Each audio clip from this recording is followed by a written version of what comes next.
Je me présente, je suis Éric Chassé, donc de l'école Lucille Teasdale de Brossard, une école, et pour Bill, une école multiethnique, donc vraiment excessivement multiethnique. Le côté francophone, on peut dire typique, je suis presque le seul de la classe. Mais c'est aussi ce qui est intéressant de mon cours. Alors, je présente donc le projet Maquette. C'est évident que je n'avais pas vraiment de titre. Tout le monde l'appelle le projet Maquette. Pour moi, ce n'est pas tout à fait ça, c'est beaucoup plus, mais on va l'appeler le projet Maquette. Désolé pour les traducteurs, parce que des fois, je déborde un peu. Donc, je veux commencer, ça me tient à cœur, avec Mme Monica Bachera Ortega. Et son fils, qui est Daniel, qui est un de mes étudiants. C'est elle qui m'a proposé pour ce prix prestigieux ici. C'est donc une dame et son fils qui sont arrivés de Colombie depuis 3 ans seulement. Et son fils, supposément, qui arrivait toujours le soir pour parler d'histoire, comment, je sais pas, j'aimais l'histoire. Et justement, c'est ce qu'elle a mentionné dans la lettre, que peut-être mon point fort, c'était à la fois peut-être un peu d'humour, le dynamisme et mon amour pour l'histoire. Fait que, après-midi, je vais essayer d'être un peu humoristique pour elle, un peu dynamique et amoureux. Donc, bien évidemment, de l'histoire. Aussi de ma femme. Le projet en tant que tel, en fait, ce n'est pas un projet, c'est une série de projets que j'ai proposés aux étudiants, un peu une genre de trilogie, sur la période de la colonisation française. Donc, ça va tout autant du départ, on a parlé beaucoup de Champlain tout à l'heure, jusqu'à la conquête, justement de 1760. C'est une série de projets qui étalent sur la période française. Tout d'abord, donc, on avait un des 3 projets de la trilogie, c'est que les étudiants devaient se mettre dans la peau du Conseil souverain de 1663 pour essayer de définir les besoins de la colonie qui est en train de se créer carrément sous la colonie royale de Louis XIV. Donc, d'essayer de définir quels sont les nouveaux besoins pour la colonie qui est en train de se faire. Donc, il fallait qu'il y avait une petite étude à faire là-dessus.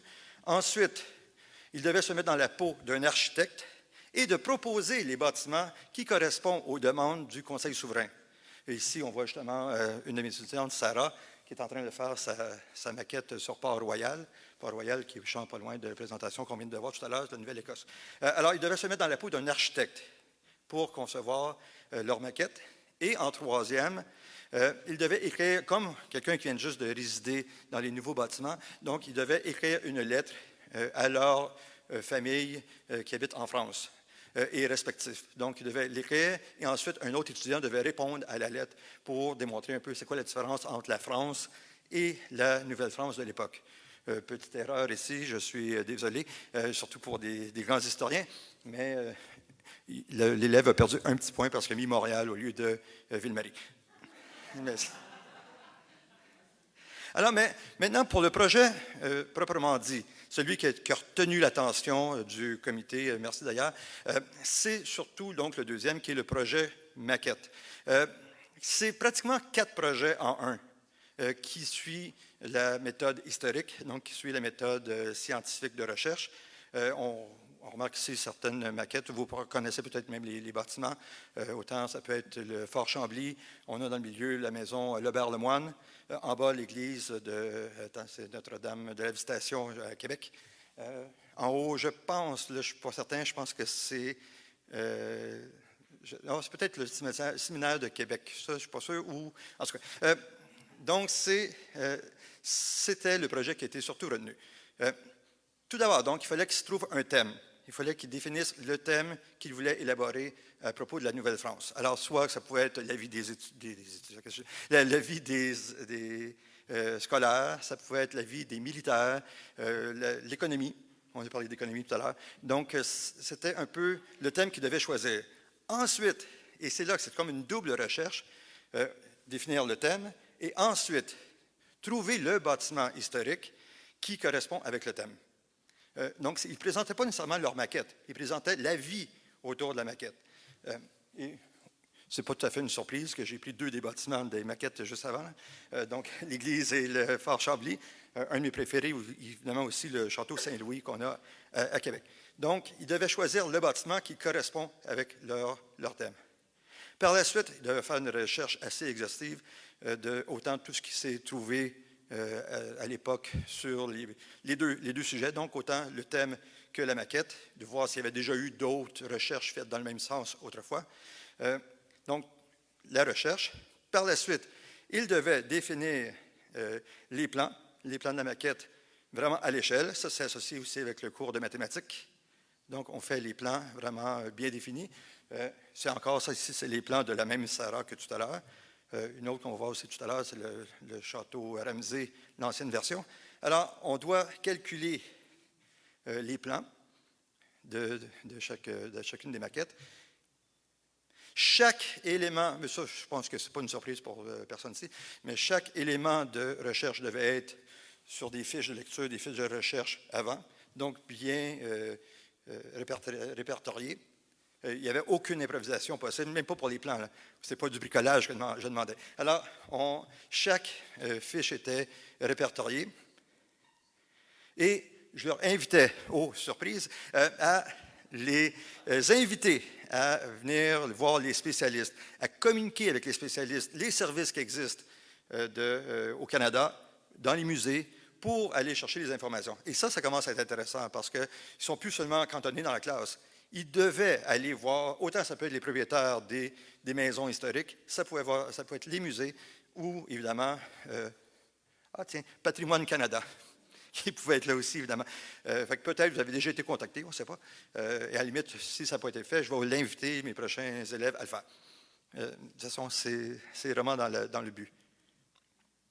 Un coup que la recherche est vraiment bien déterminée, ils doivent présenter, évidemment, le contenu de leur recherche. Ici, on a Sophie, Annabelle et Jasmine qui présentent justement le même château Ramsey qui était juste avant. Alors, ils présentent tout d'abord aux étudiants de l'école.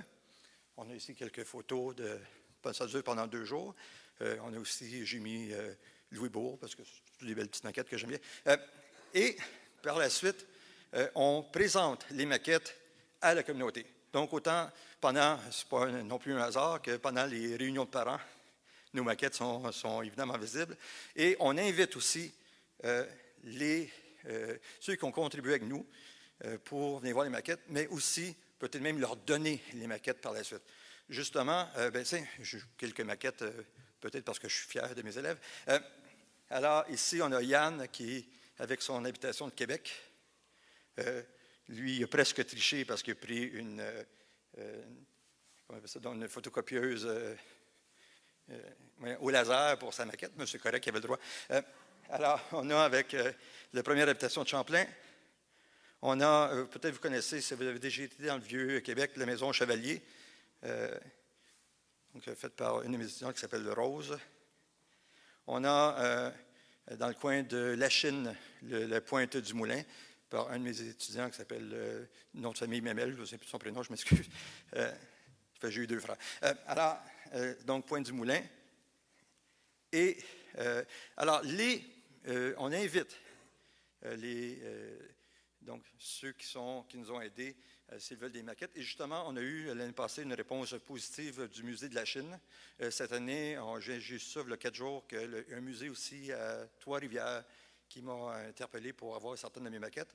Alors, au Musée de la Chine, on a, pour le 375e anniversaire de Montréal, une douzaine de mes maquettes qui ont été présentées.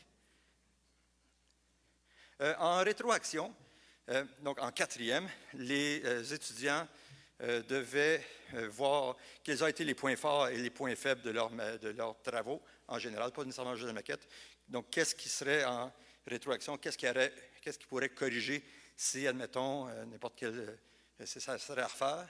Je pense que vous êtes assez perspicace pour voir que Roger, qui est ici, ce n'est pas un de mes étudiants, c'est un acteur pour la photo, là. Il ne fait pas partie de mes élèves. Les autres, oui, mais pas celui qui est le gros avec le point d'interrogation.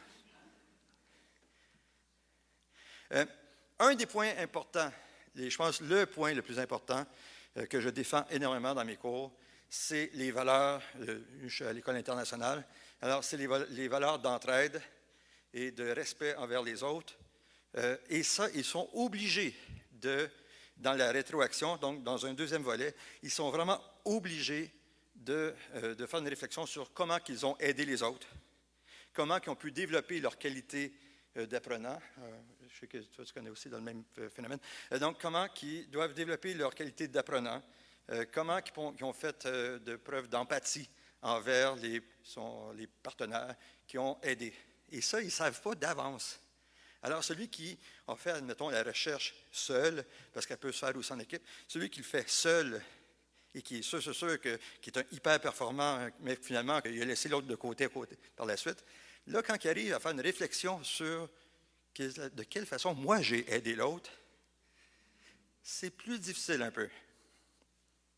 Effectivement, et ce que je disais tantôt, la méthode câlin, c'est ce que M. Trump n'avait pas, et c'est ce que je veux que mes élèves aient absolument. Donc, être capable et je pense que c'est une belle preuve ici aujourd'hui, avec les différents groupes qu'on a, qu'on est capable justement de travailler ensemble. C'est ce que je veux absolument que mes étudiants réussissent à apprendre avec le temps.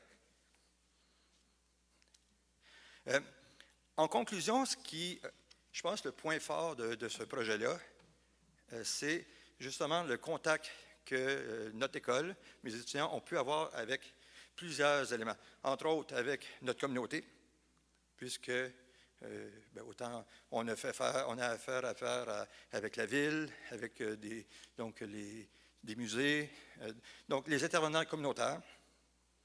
Puis n'oubliez pas que c'est une école multiethnique, très, très peu francophone. Ben oui, on parle français, là, mais beaucoup de communautés asiatiques, musulmanes. C'est vraiment intéressant. Deuxième, de connaître les maisons qui sont autour de nous. Exemple 2, les 2 dernières ici en bas, c'est des maisons de Belleuil. Et moi, je suis natif de Belleuil, puis à chaque fois que je passais devant, j'avais toujours ces petites maisons-là. Je me posais la question souvent, c'est quoi ces maisons-là? Mais mes élèves, eux, sont chanceux parce qu'ils les connaissent. Ils ont étudié, ils ont partagé, et j'avoue que j'adore ça.